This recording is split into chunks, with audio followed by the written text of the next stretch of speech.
Check one, check one, check one.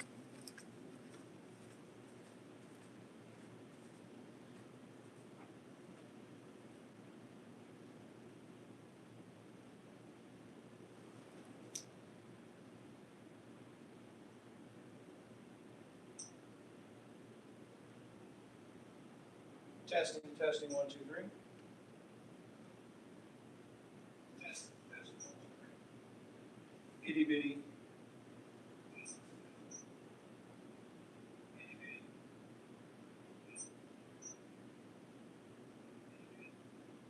All right.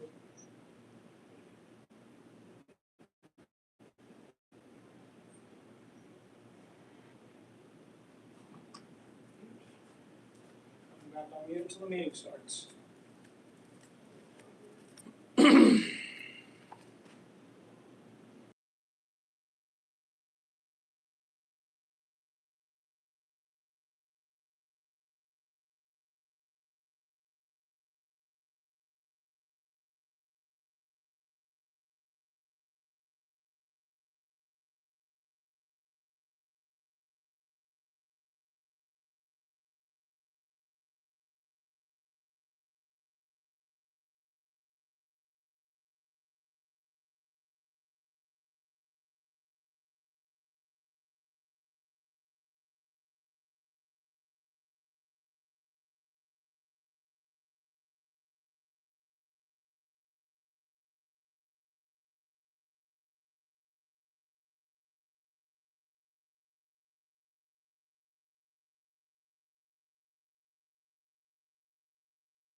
is 16:02. I'm going to give a couple more minutes for Avery Hervey and Jason Small to arrive. The other day, they didn't send me. They're not communicating? No. Well, the Methodist does, I will say this, if you are in Methodist, they do a good job of their one system. My church. And so, you know, I can go one doctor to another doctor and see this. Yeah, but you have to stay inside that system. To get It's out of true. it, Once that's you're out another of it, story. you know. And then everybody doesn't use my chart. I think it's kind of a great tool, but, Yeah. but everybody doesn't A use lot of my them do, chart. but some of them don't. Yeah. And Methodist allows outsiders to use the system. It's just not everyone does. And certain things aren't necessarily always shared fully through that system.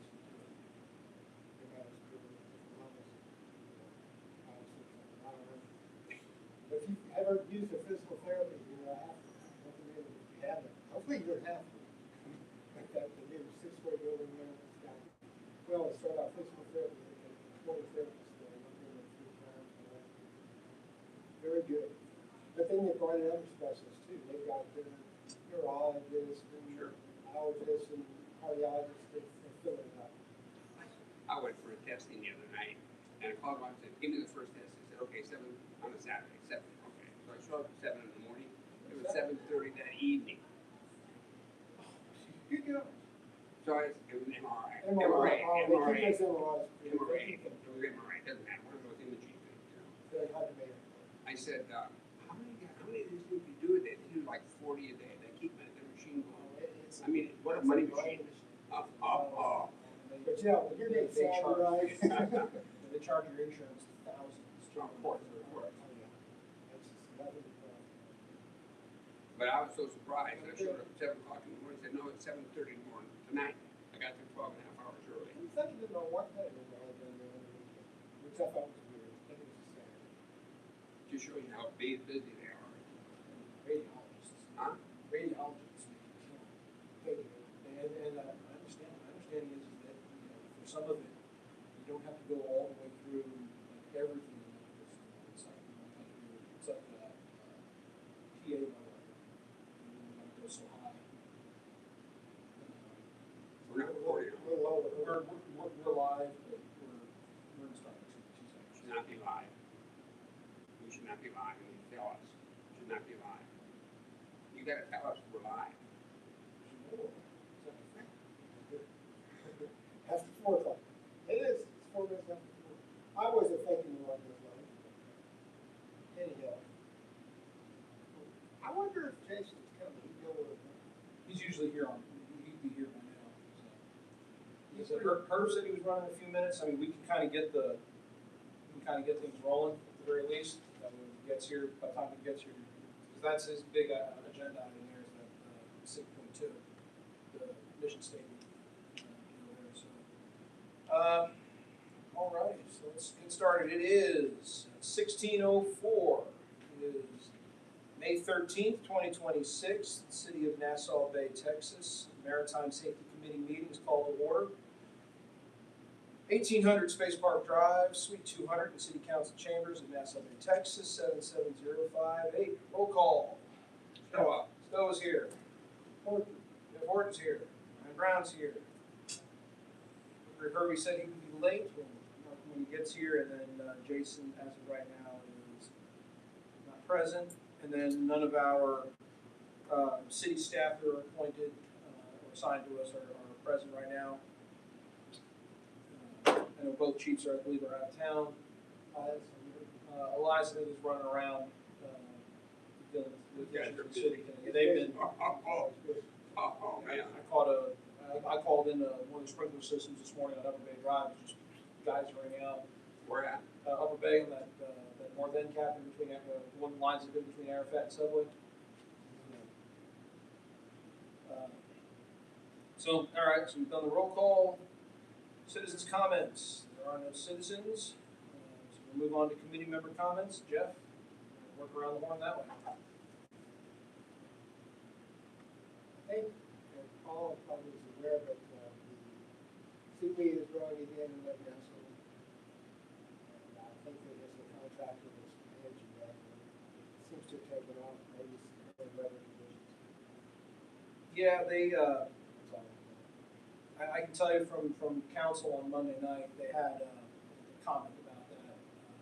And Paul's well aware. They're looking at all sorts of options. I mean, the biggest problem is that it's 2 to 3 feet deep almost all the way across, so Got summer heat. And yeah, all that it's stuff. subject to growth like that. Supposedly there's some kind of fish or something, someone said that eats the stuff. I'm sure that would be. They're the better way of looking at it. Yeah, oh yeah, yeah. I mean, plus the guy that they have is on a regular contract to come back, and he's supposed to come with his little mower bulldozer thingy Yeah. every so often. So they're all right there. Anything else, Jim? That's all. All right, Jim, what you got? Well, I'm gonna go down to this is about the mission statement. So, Well, the mission statement report, we'll save it for discussion during the mission statement. oh, okay. Since we've got an agenda. Subcommittee report. Where you at? Committee members' comments. So my comments will be about what I said 2 nights ago at the Nassau Bay City Hall meeting. I'll reiterate what I said. I love going to the dog park. That's a great place to go. And I meet people from all over the world there. It's really kind of interesting. Literally from all over the world. And then I get a chance to talk about the waterways and what's going on. But also what we see down at the park, you see boating, craziness going on. So what happened 1 year ago yesterday, I was sitting at the park with a bunch of other people, springtime, just a week before Memorial Day. The boat came around the corner, 28-foot boat, jumped into the Nassau Bay Park, 150 feet, twin screws, probably an 8,000-pound boat into the park. And God knew he was killed, but I got to the boat with the fire department. Went looking for the boat and found the boat and hung up in trees and blood inside the boat. And then later there was an investigation and seizure by the Texas Parks and Wildlife. So that area going there, what I call it, it's the Nassau Bay, Third Creek corridor. Coming there as it starts to blind bends is so dangerous. And my research has shown me that people have been killed in that area. And a lot of people that go to the dog park and won't come to these meetings have testified all the things that have happened around there. If you look at Third Creek, Clear Lake Boaters, Facebook, you do Facebook? You do. But if you look at Clear Creek Boaters, D-O-T-A-R, they comment, there's a gal in there that I've never met her, but she's the assistant administrator. Clear Lake Boaters. Clear Lake Boaters. And she was talking about, everybody's talking about all the accidents that happened on the Clear Creek corridor coming from, as you leave the peninsula, coming around, all of a sudden it's winding, right? Blind bends and all that stuff. And then a lot of times what people are doing is they've been out in the lake all day. Maybe drinking, maybe not, doesn't matter. They're heat exhaustion. They're coming back on jet skis. They're hauling butter around the corner. And they're doing nefarious stuff. I've seen people skiing at nighttime, tubing at nighttime, which is illegal.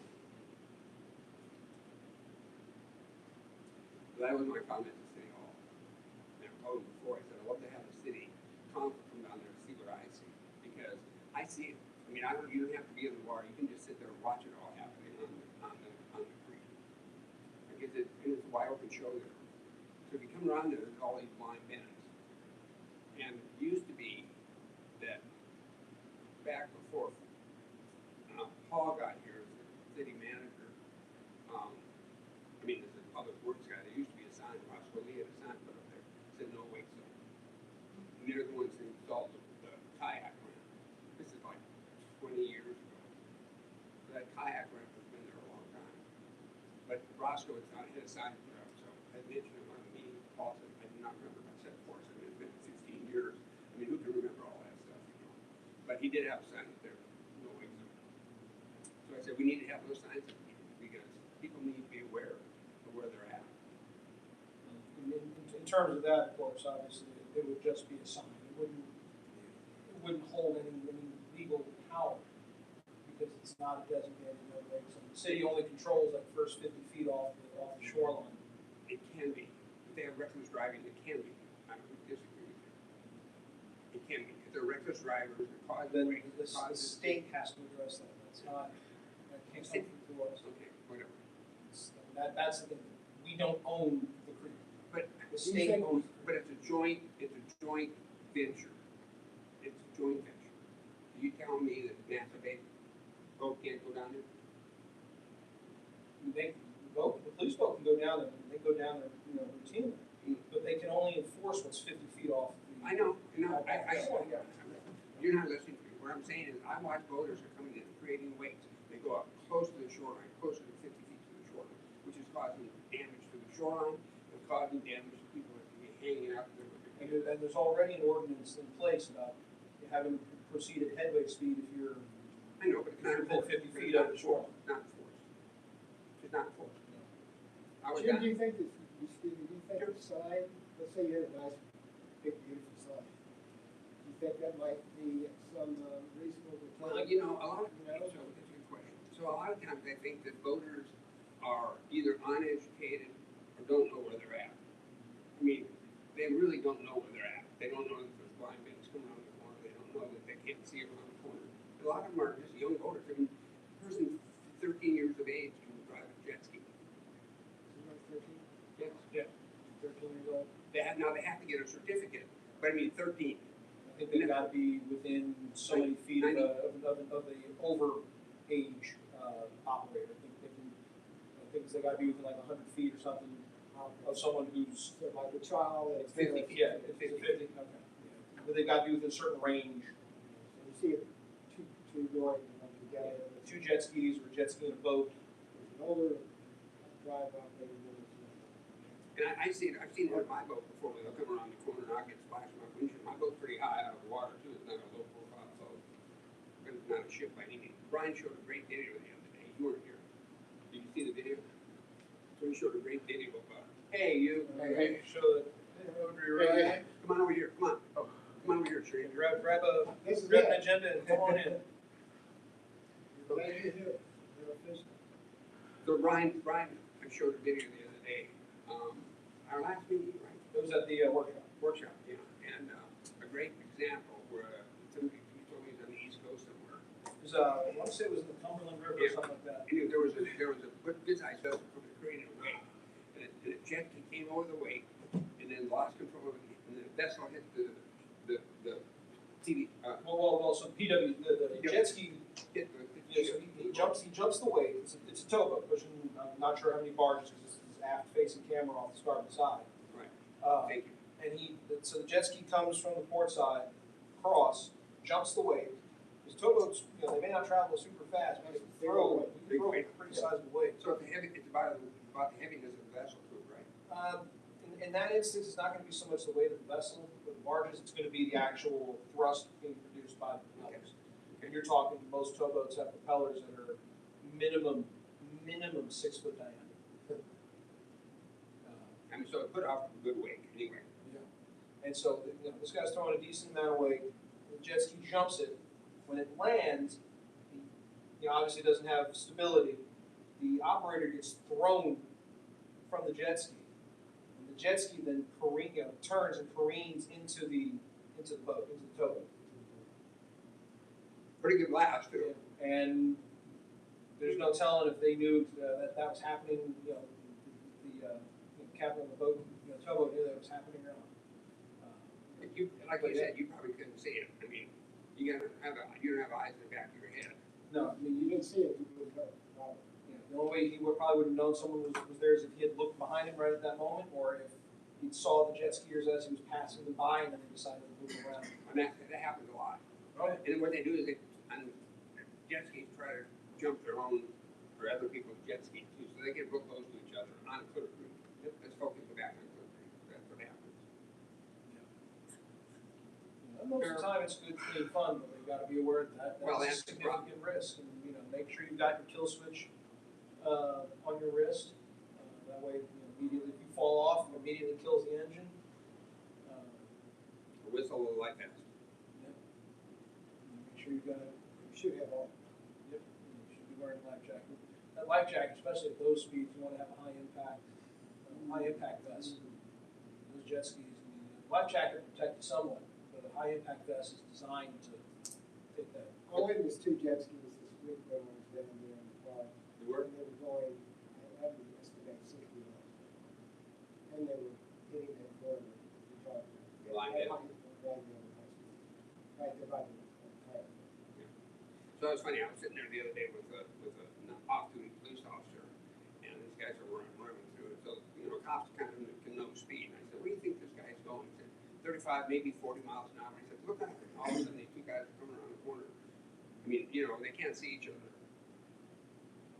So 2010, somebody got killed in the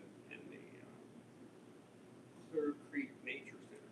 They came off of from the probably the 270 bridge, came around the corner. There was a 84-year-old guy running the boat, and a 48-year-old woman with him on the boat. The school teacher and her son, they were probably 9 or 10. They all got ejected out of the boat, and the woman died. Life flight to hospital. But that was on Clear Creek. I mean, that was in Clear Lake Nature Center, which is right across the street. Well, I can tell from my work, it was right across the street, right across the waterway from David Braun Park. AI is a great tool. It can be. It can be. I mean, I can't read those dang reports. Those Coast Guard reports. I mean, I just can't read them. Yeah. Can you? Oh, I can. You probably do it as a profession. Yeah. I mean, the accident reports and all that. Oh, I dive right into those. NTSB's just released a whole slew of reports that they've been kind of working on for the last couple of years. Who has? The National Transportation Safety Board, Okay, NPS. the NTSB, and their reports are always fantastic. They never lay blame on anybody. They Yeah. never assign blame. That's right. But they will just point out what the causes were or what the most likely causes were. Right. And kind of go from there. Then you can assign blame in the court of law. They just Yeah. they give it as neutral a deal. Objective is like, Yep. fast-paced. And they'll make some Exactly. great detailed reports. Unfortunately, they don't typically do that for recreational boaters. Typically, it's unless it involves a commercial. Yeah, but that makes sense. Uh, That makes sense. and anyways, we're anything else under citizens' comments or under the committee member comments? Anything else? No, I just pointed out that we need to have markers over there. Okay. All right. Perfect. Hello, Hey, stranger. I'm Will, and yourselves? We're here. Great. All right, committee member comments. What you got for me? I have nothing to say. Nothing to add. Of significance. No. All right. I know your big one is coming up here. What is it? That's your agenda, the mission statement. That's been kind of your baby there. We're gonna wrap that up today. Oh, okay, thank God. I'm like, I was supposed to leave one out? But goddamn, we did it. Anyways, from myself, in terms of committee member comments, we held our workshop this last weekend. I know obviously we were supposed to do this going into it. Unfortunately, I had emailed Maria as I normally do, and I know the email went out because it went from my laptop. And I saw it has been sent through my phone, so I know that it's out there in the internet. Sure.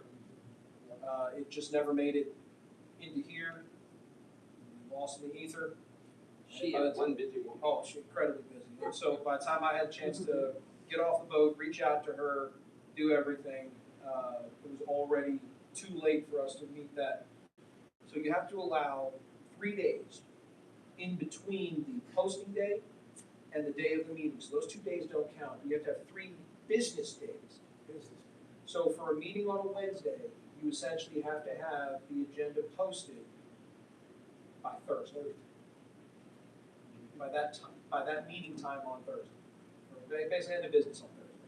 That gives you Friday, and then Monday and Tuesday is your 3 days, 3 business days, and then Wednesday will be the meeting. By the time I got in touch with Maria, it was already late Thursday. By the time I had a chance to email her, and she didn't respond back until Friday morning, which kind of So it's an Open Records Act. to meet the compliance and technical meetings. So we had to make kind of a quick decision, and I know Herb was going to be out for a while. Jason and myself were going to kind of be questionable for those. We said, let me just shove it a week, and we'll just make that decision. And so we got that out of the way. Obviously, we can't discuss it as part of business, this time, but just kind of keep in the back of our minds, and I'm gonna add it to the next meeting. And I had spoken that, addressed this at council the other night during my report. Folks have been, so the entrance channel, to the cove. So we're talking the channel that goes along the north side of the peninsula. As you're coming in towards Nassau Bay, heading westbound before you turn south into the cove. The entrance channel there is a no-wake zone. What people are doing is they're riding just outside of the no-wake, or just outside of the channel, which defeats the intent, spirit, and purpose of having a no-wake zone. I agree with you. And so what we're gonna do is, at our next meeting, we'll start the process of recommending language to help clarify, all that, and we'll look up exactly what how far out these zones should extend from a marked channel. I'll reach out to a couple of people, that I know we can kind of figure out about how far out it should, because people are coming in and they're riding 50 feet, 100 feet outside the channel, and they're able to just go zipping on by, especially if they got more shallow draft boat. Your big risk there is that if the water's out, or if you're drawing a little bit more than you thought you were, you can run aground. Well, good for them. And yeah, you can run aground, and then it becomes a problem for a lot. So we're gonna have more discussion about that. Yeah, so I'm just saying, I couldn't put it on the agenda, I'm just kind of giving a, That's fine, because I was about to pile on, I didn't wanna yeah, no, actually so have this a is just, discussion yet. yeah, this is just kind of, Okay. put it in the back of our minds, we can start doing our homework on it, that way we can, be prepared for it, at our next meeting. And with that, I think that concludes the committee member comments. Subcommittee reports, aids to navigation, review of all aids to navigation and needed maintenance. I don't think anything's amiss right now, I think everything's looking pretty good. There's some stuff that's out. What do you know that's out? Well, on the other side, and I've talked about this 14 times, the buoys, on the other side of the Nassau Bay Peninsula. Are they're still leaning the stuff? Yes. Okay. That's true. Thorough check. And some of them have been there for 15 years. And they're twangled with each other, they're banged up. Oh, you're talking on the east side of, East side. on the east side, okay, so there's a question as to, are those our buoys? Yeah, there are buoys. They are, There are buoys. I mean, they're just close to shoreline, they can't be 20 feet from shoreline. I believe there are two of them. Yes, yes, yes. so maybe I'll get them all. And also, on the same subject, if I may, so I was coming through there the other day, my little Grady White, and ran across some buoys that were out there. And the buoys by Texas Parks and Wildlife, by Texas Parks and Wildlife rules and regulations, I may be off my date, between January and February, February and March are supposed to be removed. If they're not removed, citizens can pick them up, but the crab trappers are not picking them up. So I got one caught my prop the other day, and lucky enough somebody grabbed it off, I had somebody on board with me, ripped it off and cut it off and put it on my boat. I didn't look at it until a couple of days ago, and it got the tag of the person that tagged it. So it's properly tagged, but they're not picking them up. If you go to the Nassau Bay Grand Park, you look across the road at the Lake City Nature Center, you see a whole bunch of white ones still floating out there. So they don't pick them up as they're supposed to by law. And that is one of our issues that we should be addressing. That's a question, is that our enforcement or is that Texas Parks and Well, Wildlife? I talked to Tony about the good question, so I have a tag here. And he said, Jim, that's a Parks and Wildlife issue. But it's still a Nassau Bay issue we need to talk about. Yeah. Because when we're talking about safety in Nassau Bay, that's. Get the word out, make sure people are aware that these things are still kind of here. And I've done this before with the Gallatin Bay Foundation. You can pick those things up and put them on your boat, because at that point, they're considered abandoned. If they're left in the water, they become ghost traps, so they continue to catch fish that die. Yeah. So citizens can pick those things up and get rid of them, or keep them. More free crab trap. Exactly. I would imagine Parks and Wildlife close to, They'll probably start noticing it when they start doing the regular seasonal patrols, once the summer starts picking up. Is there like a Maritime or a time frame? Well, Jim was saying they're supposed to pick them up between February and March. By law. By law. So I used to do crab trap cleanup in Anahuac, and we would take airboats and get those things. Oh, Some of those all things- over. oh, they're all over the place, but it's, crab trap country up there. But, So when you say abandoned, it's beyond that? Yes, sir. Okay, I when see. they go beyond, let's just say March 10th, it doesn't matter what date it is, but there's like a 10-day window when all those things are supposed to be picked up by the trappers. If they're not picked up, then they become, anybody can pick them up. anybody, And then, so they have groups of people like us that will go and clean those traps up. But I've seen those traps before where there's dead fish in there, there's crabs in there. so by April, they should be. If they want to, By February or March. We're supposed to be out of there. And there's a whole string of them. Okay, yeah, we'll just kind of make sure that we'll see. So So they're lining lining around the peninsula. there's several. And the other thing is we've got, we talked about this before on the same subject. So up towards Val Harbor, there are some short poles sticking out of the water that are not marked. Yeah, that's, the Val Harbor HOA is supposed to be, they've taken ownership of those, and these are supposed to be properly marked. You guys know? Who did you talk to in that? No, Val Harbor? Public Works and the city board as well. I I think want to they're- say Paul had mentioned it and spoken to it, and I forget the gentleman's name.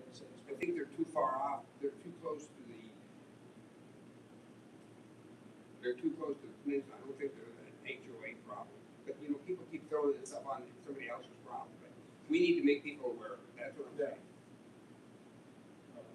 Because those things at nighttime are low profile, they're not lit up, they're not marked, they're just dumps in the water that are this high. Could we, and I might have my aids and navigation mixed up, is it a yellow marker for, I don't know, something reflective on it. because we could place someone who we is. Yeah, you can Yeah, do, well, yeah, typically place- white or yellow. Why are you, yeah. The red or something reflective. So- Well, we red could at a will minimum be have- confused with the day mark. Huh? Red and green are day markers, Yeah. so you can't use those colors unless Right. So it might be white or yellow. White or reflective. white, yellow, orange, something to catch the attention. It's not a designated. And then about approximately how many of them are there? I don't think there's a 5 out there, Yeah. but there's enough. There could be something, I would like to think that Bal Harbor, Ball Harbor, they have their own meetings, correct? Okay, as an association, right? Maybe it's something that we can show up to one of their meetings and say, hey, this is what's going on, let's get a little money together, and then, we'll put them out, as Nassau Bay, we'll put them out. We collaborate on the issue. Well, excuse me, Brian, didn't you say the Public Works reported they're talking to somebody? Yeah, so that's what Paul had mentioned, that the city's already addressing it. But Jim, if you could really quick, just on the map here, show me about where. Well, just give me a general. They're right in here. They're right in here. So they're right in what would be considered the old entrance channel. Now, there's a couple of them sticking out here. They're right in this. They are close to Ball Harbor. They're close, but I mean, you live in Val Harbor, but the Val Harbor Association doesn't take care of stuff like that. They got their own marina to worry about. I'm not too good at it, but, yeah, I know what you mean. You're a member of Val Harbor, or you're flung in? Okay. I'm smoking there.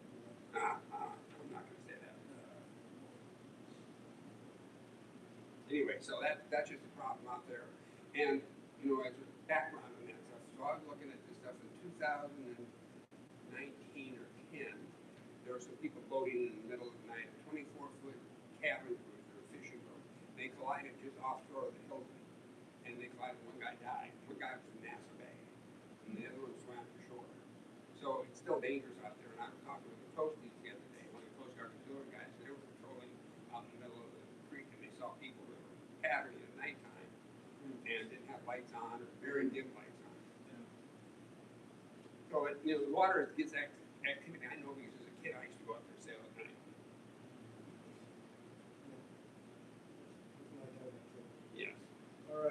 terms of aids to navigation, anything else? We got it for right now? I'll pass on what needs to be passed on to the responsible parties there. Item 6, old business. 6.1, consideration and possible action, approval of the meeting minutes of February 2026 and March 2026. Jason had sent that out to us a few weeks ago. He had sent out the meeting minutes. We were all on the email. I didn't see him.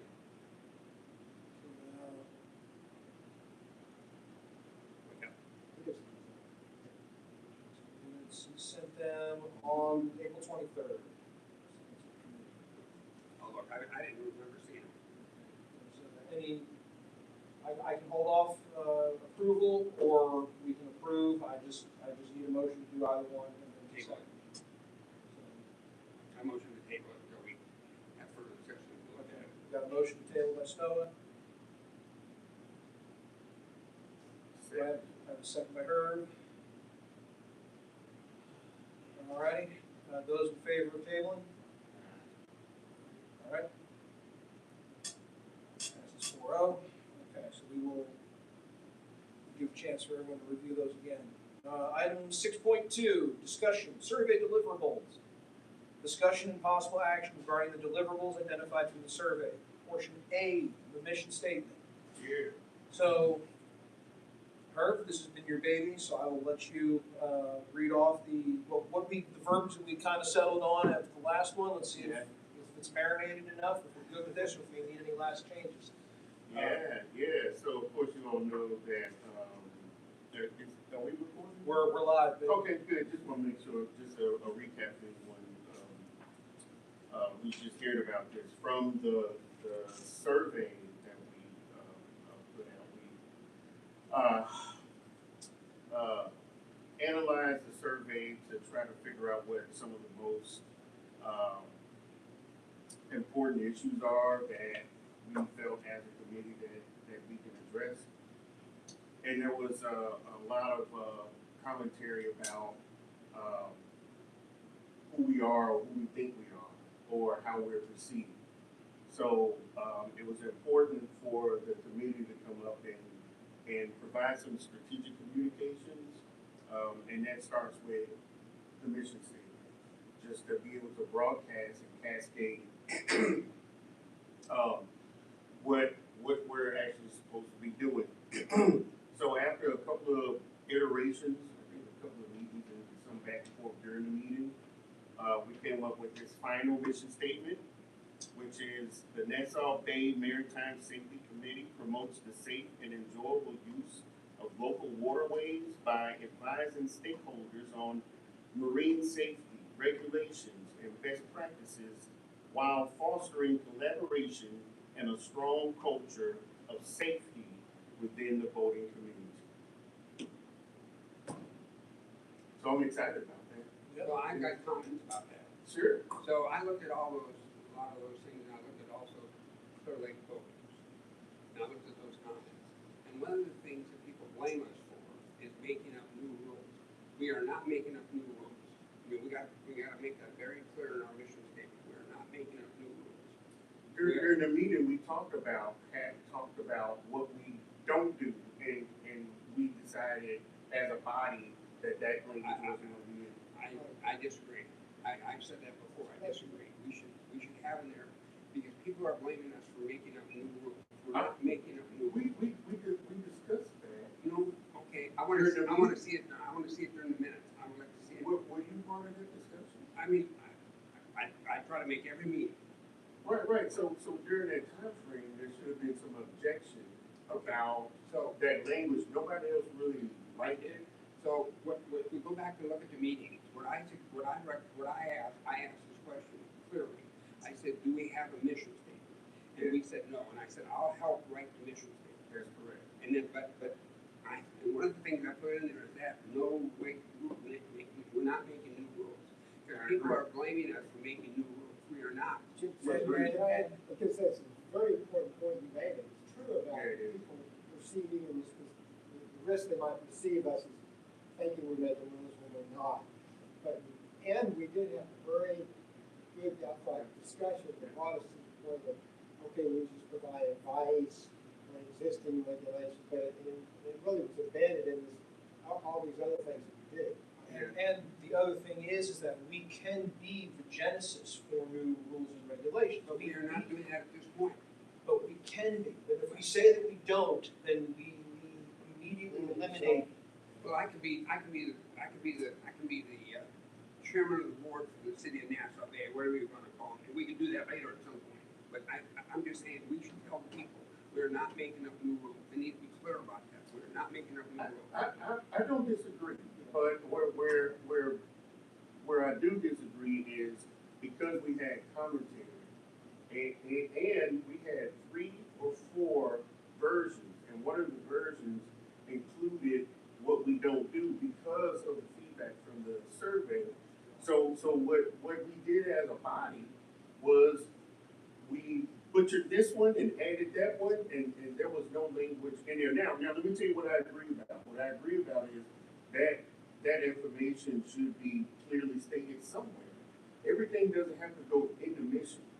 It can be in our communication in a bulletin, during our meetings, or whatever other kind of communication portal that we have, but it doesn't. And honestly, I haven't seen a mission statement that says what we don't do. All mission statements talk about what we do. We're not making up new rules. That's not what we're doing. We're not making up new rules. I agree. Think about, talking about the same thing. Yeah, we are. Not new rules. But I see where Herb is saying that it's tacitly implied in what we were already talking about. We're saying we advise stakeholders on marine safety, we advise on regulations, we advise on best practices. Whereas you want more explicitly out there. very clearly. Because people are blaming us. I mean, if you look at this stuff, they're blaming us for making up new rules. And actually, this committee got started way before, this thing got started after the city started putting up those weight zones and all that stuff. We got started after that, right? So all of a sudden, they're putting up these markers, and I started watching these markers because I'm involved in the Dead Boat Society, so I see a lot of things. We talk about a lot of things. And people are blaming us for making up new rules, so we're not doing that. We need to be clear about this stuff. Well, I don't want to be contentious at all, because honestly, whatever we come up with is what we come up with. I'm cool with it. So I would agree with you. no, what I'm saying is, I'm not committed to this, right? Okay, so I just want to be clear. When I argue about something or challenge something, it's not because I just want this. It's because I'm looking at the process of how we got to this. So in our Sure. Unfortunately, I've been involved with several mission statements and different organizations. It's kind of hard to get to the point of agreement. But a lot of it is what you do is affirming what you do, not what you don't do in the mission statement itself. So I totally agree with that's been my experience always with mission statements. Yeah, we'll be real sensitive to that point. This is that valid point, it's true. Everything we do, I think we have that in mind. That's part of it. It's the reason that we have one. Now, there might be, when we come up with our, say, a purpose statement, right, or something like that, other parts of what, like what an organizational strategic plan kind of starts out with, the mission and the vision and going into details with activities and stuff, there might be a way forward to talk about what we don't do. And I'm okay with that. Honestly, at the end of the day, I'm okay with anything. But what I'm not okay with is when we go through a process and we get to the end of it, and then it's challenged as if we didn't have a discussion about it. And that's why We had quite a lengthy Robust. discussion. My discussion was, I brought it up in the initial meetings. I said, we need to have a mission statement. Then I brought it up to you when you missed a couple meetings, and I said, we need to have this in there. We need to have we're not making up new rules. People just need to know that. We don't need to, unless you want to have a house full of people. Maybe that's a good thing. Yeah. So I think there's a disconnect somewhere. I'm with you on everything that you said. The reason why we came up with a mission, right, is to be able to let people know what we do. And by default, it kind of lets them know what we don't do. But what I'm standing on is we had a process to get to this point. And that stating what we don't do was an option. and we didn't consider that. But I brought it up. Of course And we I did. emailed you on it, but I never heard back from you. But, what? I did. What? I emailed you, you were gone, I emailed you, and I said, let's put this in the mission statement. Dude, we sat up here for, I mean, the email that you're talking about, if it exists, is irrelevant. We sat up here during a meeting, two of them to get through this. And it was brought up clearly.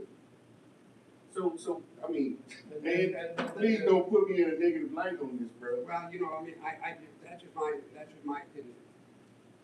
It's flawed. Well, he's off the, he's off the, he's off everything. Let's just take a moment. Just take a deep breath.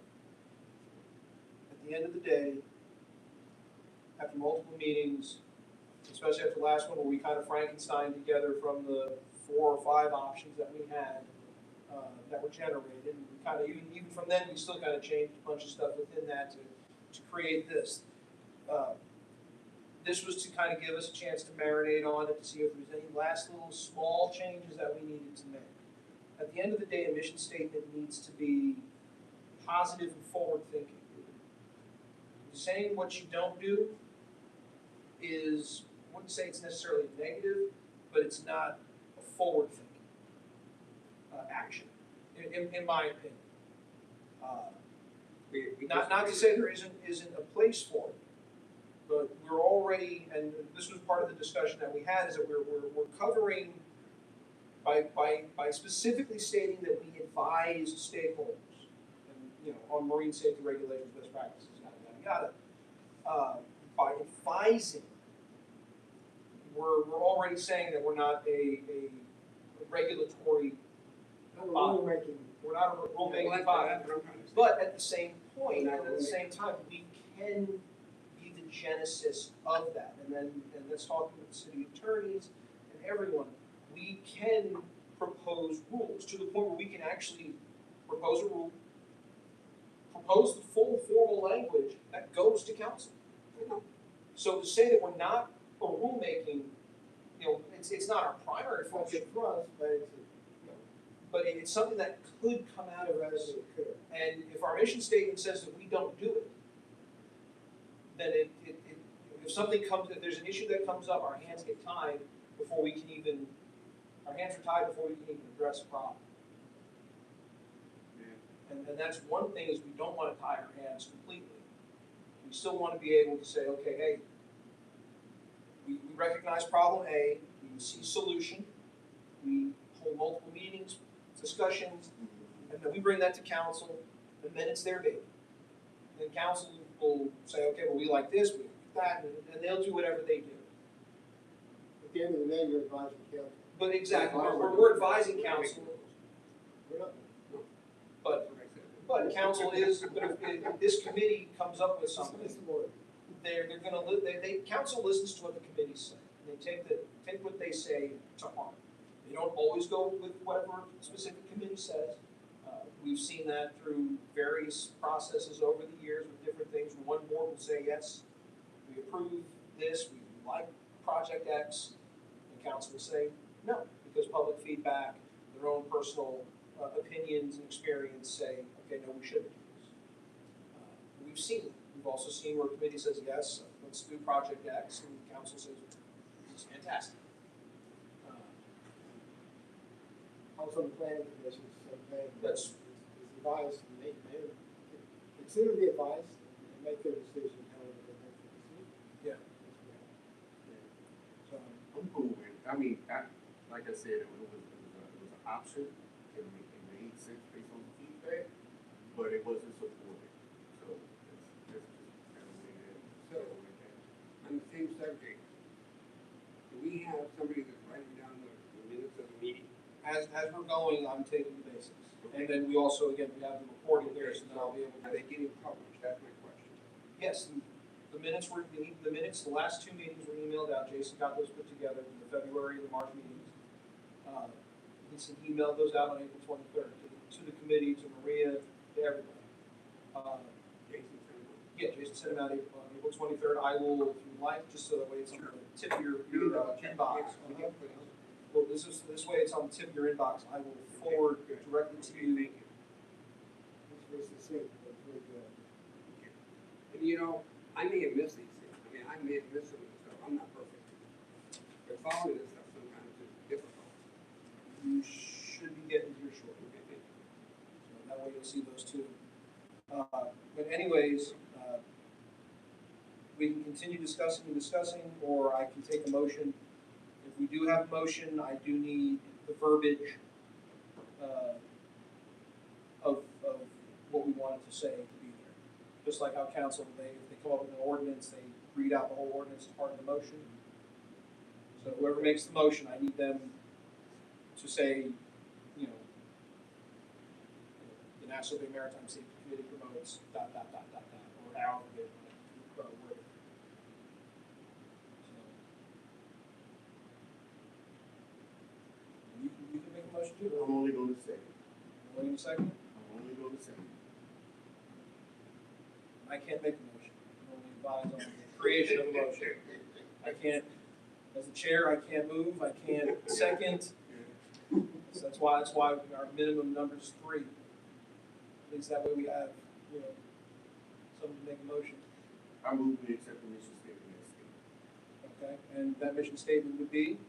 That would be the Nassau Bay Maritime Safety Committee promotes the safe and enjoyable use of local waterways by advising stakeholders on marine safety regulations and best practices while fostering collaboration and a strong culture of safety within the boating community. Motion by Herb. Do I have a second? I'll second. Seconded by Jeff. I'll go along with it. All right, so all in favor? All in favor? Jim, you're in favor? All right, all in favor, 4-0. Motion passes. Okay, we have a mission statement. Excellent. I'll get with Ms. Sherry to get that put on our page as soon as possible. We should add on that just as a fun note. We should add your own number. Go for it. Just kidding. They can have it. You know, just a quick follow-up on that, like with the communication stuff. We might want in the future want to discuss the prospect of having like a motto. Just short, a motto is just a short truncated version of what you do. So just throw it out. When I went into it. Throw it in Latin just to confuse everybody. Make it Greek. Yeah. Safety first, people always. There you go. Sounds like a Navy thing. It is Military definitely. thing, yeah. So somewhere someone's going to misspell something and it's in another language. It's going to be eat the people first. Need a logo of a t-shirt. Okay, the other item that came out of the survey deliverables that we were talking about was the boater safety course. I've reached out to the Coast Guard flotilla out of Seabrook, which I'm a member. They really do not want to come to us. They want us to go to them and do it at the Seabrook Firehouse. Even though we have the facilities, it would be a nice short hop for pretty much everybody to come in. I'm still trying to massage them a little bit. What are you recommending? So this would be for us to go to the city and say, hey, we'd like to have the city sponsor a boater safety course for first-time boaters, young, and the youth. Get everyone we can at the baseline. That's the target, of course, open to everybody, but for those who obviously would need a boater safety certificate, the 8-hour course this would be, and have the city pay for it. I know the auxiliary is, I want to say it's $35 for them, and that rate also includes lunch for them. So it's an 8-hour course.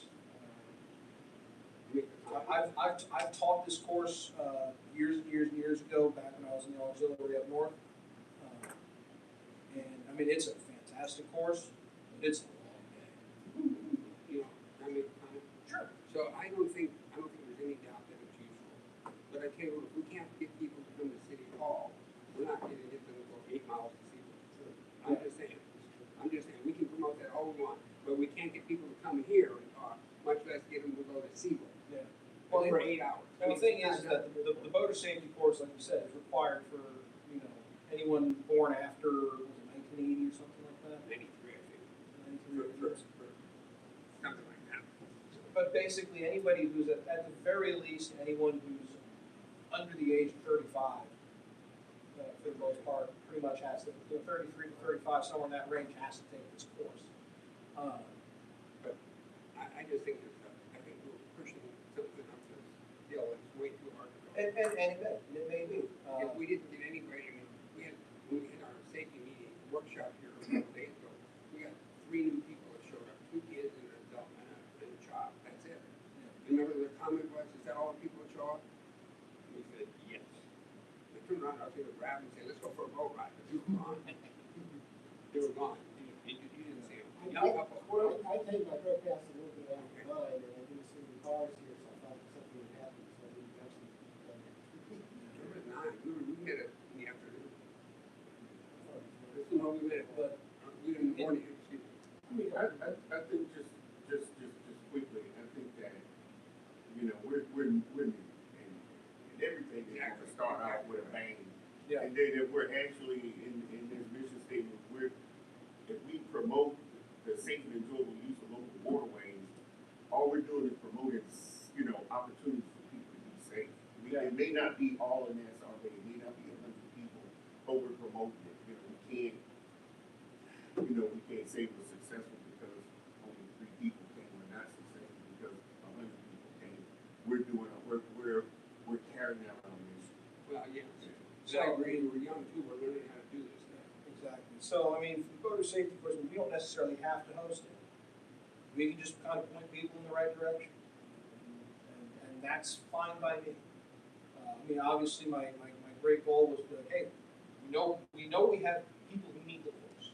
Of course, we're also at that time of the year now where it's not convenient for people to take the course. These courses are best served, you know, February, March. That's really the best time to get these. And this may be something that we look at revisiting at the end of the year to schedule. It sounds like a big lift timing wise to do it now, because later in the year, that's just, Yeah. what I hear you saying, but it's really a good thing. Another, like I said, the presentation put together for all the work the committee has done to this point kind of highlights. I thought that was excellent. I thought, man, wouldn't it be nice if we had an open session for people to come in, maybe a little listen, but just get people to come in and it's kind of an education process, and maybe have some snacks, and in the course of an hour, just kind of highlight that information as part of educating the general population, like 1 hour max. That's different than the course. That's different than the We course. really tried to do that at the workshop. Yeah. It was, it was hard. The workshop was pretty much ran almost right at an hour, hour 5, so. That was essentially what you were doing. You Yeah. covered that presentation. That presentation, and of course, obviously, if you're doing a more specific thing, you're gonna have a little more detail on certain topics. I like the fact that we went over the rules of the road too, and that's very important. I have a huge Very passion. good information. Yeah. And the rules of the road, I mean, that's the problem around here, the rules of the road are not being followed. Well, most average, the average voter doesn't know what the rules are. But you're absolutely right. And the thing is that they're held to the same standard as the ship's captain. They are. It doesn't matter. You're held still held to that standard because it says all vessels. It says all vessels. First rule: who's this applied to? Everybody. So that comes down to, a lot of things down to safety and the weight and all that other stuff, right? Question is, it's a real question, not a like suggestion. But for the boater safety course, who's trying to get? Coast Guard Auxiliary. Oh, no, we're trying to get the city to kind of help cover some Our of that. city. Yeah, our city to help cover for Nassau Bay residents. Perfect, okay, that's the point of this. Yeah. That's- I mean, that's and great. if you can get 20 people at $30 to $35 a head, the city's not going to really care about spending less than $1,000 on the course. Right. So does not being able to do it in Nassau Bay where auxiliary comes to us, does that prevent or mitigate? I don't think so, but I mean, I don't know I'm if sorry, I I'm want just to- saying before I get to, I'm sorry, I'm getting forgetful. Old doesn't mean Figured I just looked that right there. But here's the thing is that if there were vouchers, right, or how we were gonna do it, for 10 people or 20 people, it would be those same 20 people where it would be holding, right? Cause it's like if they're paying, Yeah. if we're paying for it, it's like, hey, you gotta go to this voter course, it's over in Seabrook, they're gonna show us for a free one.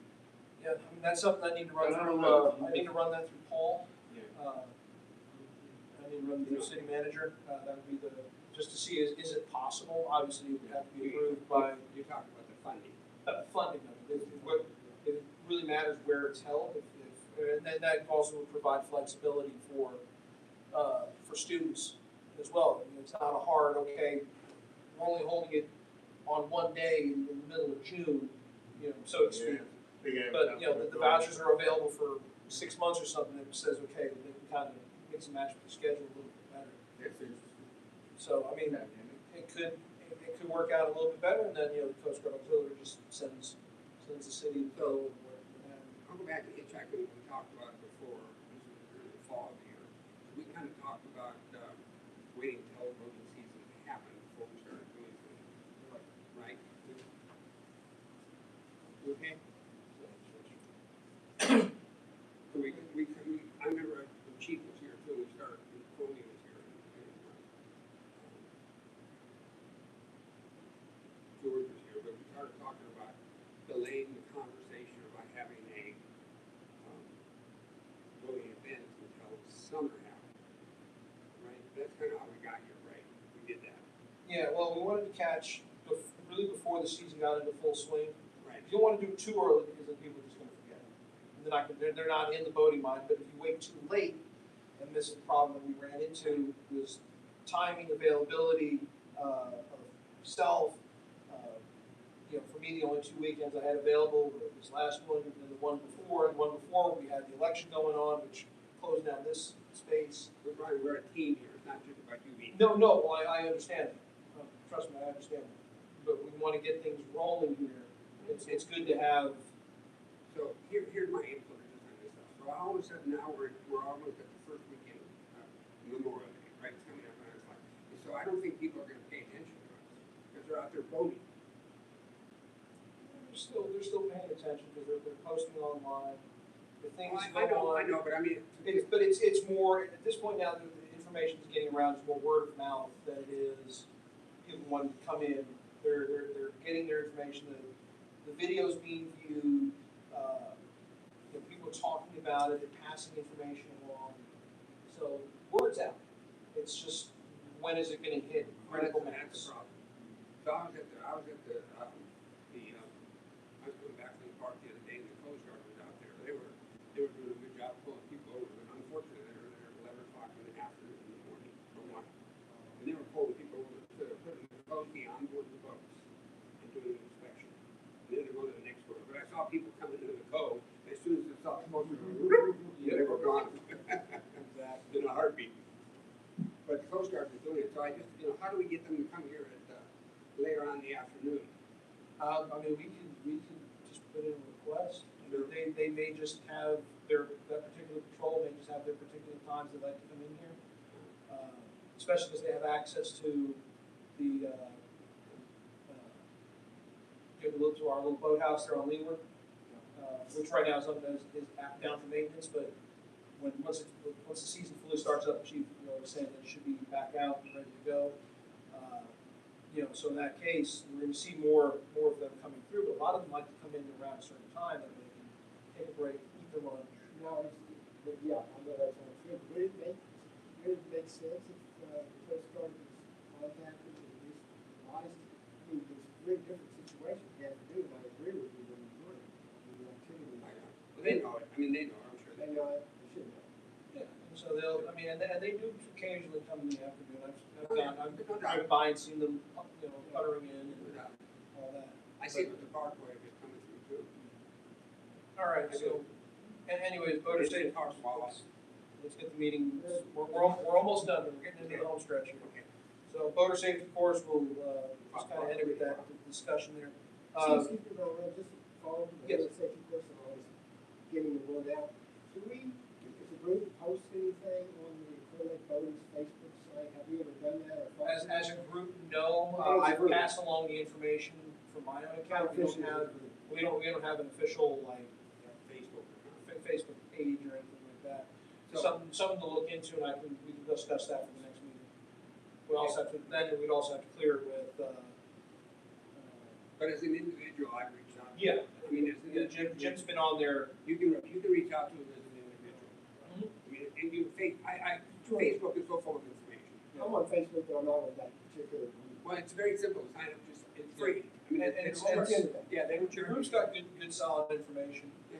That's a good target group to communicate. Absolutely. Oh, yeah, they got what, 30,000 members or something like that? They got a lot of members. Yeah, quite a few. Uh, Holly Thief is the administrator. Oh, I've never met her. Thiel? Huh? Thiel? Something like that. Yeah. I've never met her, but beautiful gal. But she's a voter, but she's made comments about it before. Yeah. One of the comments she made was about how dangerous the creek is around the park. Well, just general, people tubing and going into the riprap. So when the north side of on our side of the creek, we have riprap. And so if a boat comes in there, slams in there, it is trouble. I mean, it protects the shoreline, but whoa, Does not protect the boat. huh? Does not protect the boat. Other people. Yeah. Alrighty, And they, on to the next, item 6.3, discussion workshop. So that, basically, Maria just changed the date on this, so that was an agenda item for last week, just kind of give us a quick last second prep going into it. So we can strike that from the agenda. Item 7, new business. 1, consideration possible action, this one is on here, for request of Jim. Discussion of possible action on changing the frequency of meetings.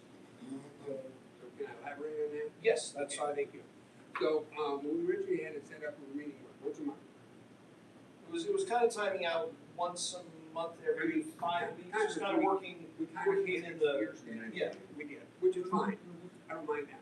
But now we're in heavy voting season. I think it's more important we have a higher presence because it's voting season. So that's why I recommend we look at changing the date from every 6 weeks. Because before you know it, the summer's gone. And, make it every 3 weeks. And you can chat online with us. I mean, you can do that. Actually, the way our rules are set up, committees can't. I think right now, so I would be, some of the, the state allows it, but the city hasn't fully authorized it. I might be able to phone in, It's what I mean. yeah, I mean, couldn't you do that? but I can't, but, I can phone in, but then I would definitely need her here to run the meeting. And your other problem is that someone who's remoting in doesn't count towards the quorum. So it has to be the physical people in the room. So right now, if Herb and I weren't here, it was just you two, but I was on the phone, or Herb and I were both on the phone, it wouldn't count. How does that work with her being there, not me being there, or him being there? How does that work? So to be able to count towards the quorum, you have to physically be in the building. So now, if, like I said, so if you and Jeff are here, and Herb and I and Jason are not, Yeah. it doesn't count. Why not? Because the physical quorum is 3. I know, but I mean, The Why physical presence has why to be 3. couldn't the 3 of us do it if you guys weren't here? So now, if there were 3 of you Yeah, here, so right. let's say if it was you, I, and Jeff, Jason were here. yeah, so if the 3 of you three were here, then yes, we could. Okay. And then, just the thing is, the meeting would need to be run by someone physically in the room. Sure. And then, now whenever votes are taken, those who are remoting in count towards the vote total. They can't. Yeah, when they call in, they count towards the vote total, they just don't count towards the quorum, Okay. to be able to hold the meeting. Okay. Anyway, that was my suggestion, just because I'm just worried that we'll lose track of things, because 6 weeks is, what is the next 6 weeks will put us from middle of June. So our next one would be, as of right now, our next meeting, remember this meeting was off by a week Right. just because of issues. So our next meeting would be June 14th or 15th or 16th or something like that. It's typically the Wednesday after I get off the boat. I don't know what happened, my wife removed the meeting from the thing. We'll give it a little app that we use and it populates every 6 weeks properly. Okay, so it would be, no, it would be the 17th. So then we have 6 weeks later, it's the 17th, we're already in August. June 17th, and then 6 weeks after that would put us to July 29th. Get into the 10 in the summer, July. That's what I'm saying. What is an alternative? We just say that next meeting, June 17th, we discuss whether we want to have a special meeting before the next, earlier. Question, I I mean, don't know. and we can just set it up as a special meeting, keeping our regular meetings, keeping the regular meetings with the heavier agenda items every 6 weeks, and then if we know of an issue, and the other thing too is if we know of an issue coming up, we can at the very least call a meeting then. If we can see something pressing happen. Could be level, picks up, a special issue comes up. I don't know. So, I don't know what you're saying, but how could it be special that would all of a sudden call it to have a meeting? What would that be? Well, I mean, whatever issue would require We us have to. an accident or something like that, is what you're talking about? That can necessitate it, because otherwise, I mean, really, what are we gonna be, Right. other than possibly being a little more fresh, from something, let's say something happens in 2 weeks from now, other than it being a little more fresh, what's the difference between 3 weeks and 6 weeks? Unless there's something big happening, to necessitate an additional meeting. Big incident, I'm thinking, with just the chiefs here, the statistics really were going up and some concerned statistically, we're seeing more activity and problems. Yeah, but I don't know how we react to it. I don't know That's either. kind of a law enforcement issue. I don't know. Yeah. It's just my recommendation. I just see such a gap there. All of a sudden, we'll have like 3 meetings when the summer's over and people are back to school. Yeah. So, just an idea. Either way. Do we have any more discussion? We want to vote on it? I go, we try to do it every 3 weeks. Okay, so you making a motion? I ain't making a motion now. All right, still a motion every 3 weeks. Still, do I have a second? I'm sorry, I thought we were gonna move on, can we discuss what we got? Well, right now, we only have a first, so if there's no second, then we can either continue discussion, we can table, but right now, all I have is a first. I either need a second to force a vote, or. Well, I got a quick comment, so, I wasn't gonna say anything, cause it like kinda don't matter, but what I was thinking in my head was, say maybe, like, to your point, with the voting season, that maybe we do June, July, August, September monthly, and then we go back to the sixth. Okay. I'm throwing out Yeah. options, I mean, it's like I'm not waiting to. No, I think once a month makes sense too in a way because it gives you a date, a set date. If we do once a month, I mean, that's fine. Yeah, it was just kind of for, as you were talking about the periodicity of it, right, I was thinking of what other ways can we do this before you did your motion, so I just wanted to just kind of put that out for. How about we meet, I'll make a motion, we meet every 4 weeks, Once a month? once a month. Okay. Is there a bookend on it? Huh? Is there a bookend? I don't know, I'm just kind of throwing it out there. I mean, people travel, people get busy with life, I mean, who knows? Ryan's not available. I'm fine. Then, yeah. Yeah. So, okay, you go back to her, why would her do that? Because he's the co-chair, or the vice chair. Okay. So Let me ask apply the succession. Okay, so let me ask you how that got set up. I mean, That was established in our first ever meeting when Phil actually commissioned the committee. when was that That was set up? January of 25, that was last year. So, I must have missed that. Oh, you're January here. 25. When we were all meeting, we met in the, One of the offices. Been the other way. we met at the conference room back there. Okay, we set it up that way, okay. Yeah, so, I forgot. yeah. You know, I have a paddle event in the middle of stuff, and I lose lot of trash, So a lot of stuff. I was named chair, Lots of evidence in there. Herb came in as co, and We're then Jason luckily was the secretary. volunteered because the silence was deafening. You were volunteering. Silence was deafening, and the eyes were getting very loud on me for one. Okay, and that makes sense, I might have just forgotten it, I mean, I don't Yeah, know. yeah. So Okay. okay, so let me ask Ryan, just a clarification, so how would we have it set up if we meet once a month, and tell me what your vision on that, if we meet. So if you meet once a month, Right. we can pick a start date, but And I would recommend for like the voting months, and then go back to the sixth. Sure. So voting actually happens here all the way through October. so if we want, so I get off a boat on June, I'm running an extra day to cover something, I get off June 12th.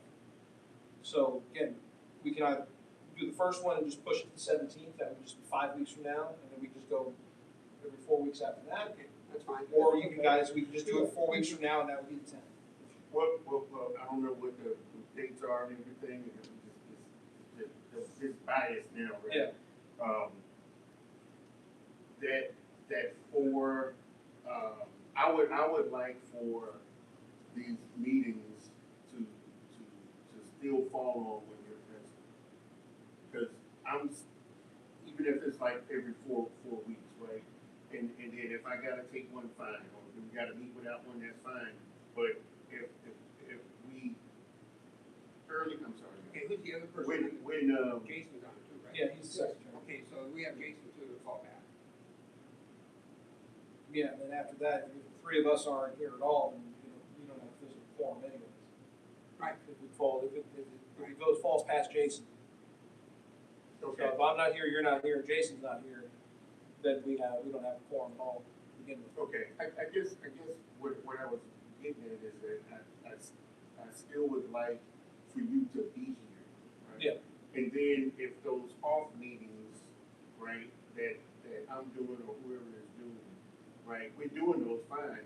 But if we gotta move one of the meetings to where it's not every 4 weeks, but it's every 5 weeks, so it lands on a year, then that's kind of where I'm going. It's like, we could have a shorter periodicity, but let's try to maximize it landing when you're here. Well, I agree with what you said. Okay, so based on my current schedule, like I said, the next time I go back in the morning, next time I'm off is the 12th, June 12th. So, the earliest next one would then be June 17th. Wednesday would be the earliest. And then from there, okay, so that's a month, like a month from now. pretty much, 17th, yeah, a little, just a hair over a month. So at the 17th meeting, we'll try to make set the next meeting for a month. Yeah, and then we can just do it meeting by meeting, like we're doing for a little bit. That might serve your needs. Yeah, because then all we have to do is, like you were talking about earlier, is that you just gotta make sure you had that 10 days plus 3 days. Now I missed pretty much all of August. So I go back like the first week of August, and I'm not back until right before So Labor Day. if he goes off and gets sick, you still need to have meetings. Of course. Yeah. Of course. Yeah, right. So- But let me be clear about why I want you here. Your corporate knowledge, right, in this space is valuable. So it's not a matter of if we can't have a conversation or if we can't do the meeting. You're very is why you're the chair, right? So that's where I am. It's about knowledge, corporate knowledge, collaboration. That with the periodicity, we can still, have someone else meet. That's fine. But I just wanted to be clear that absolutely we can have a meeting without him. But absolutely we should try to include him. Well, So what we can do real quick is, so I gotta pick a little one up here. Yeah. 5:30. But anyways, what we can do is we can just set this, instead of actually having a vote on this, we just set it as a meeting to meeting. So the next meeting's not affected because we'll be, as planned. And then from that, we can do meeting by meeting, say, okay, what will be within reason, within reach of the next meeting time. And then we can say, okay, Herb can take over, I can just phone in, or however we need to do it from that point, just to get us through the summer. And Jason is a savvy recreational sailor too. we can't forget about the recreational people. He's a commercial guy. But there's a lot of people here that are recreational voters. Herb, you got your vote going yet? Good for you. Good for you. That's kind of a hard thing. All right, so with that then, Okay. I need a motion to adjourn. Okay. I make a motion. So moves. Jeff seconds, all in favor of adjourning? All right. 4-0. All right. Appreciate it, everybody. You too. Okay. Go pick up your kids. Yeah, I gotta get the. Yeah, hey, Herb.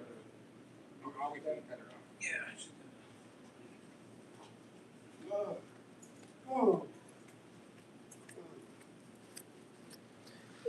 And done.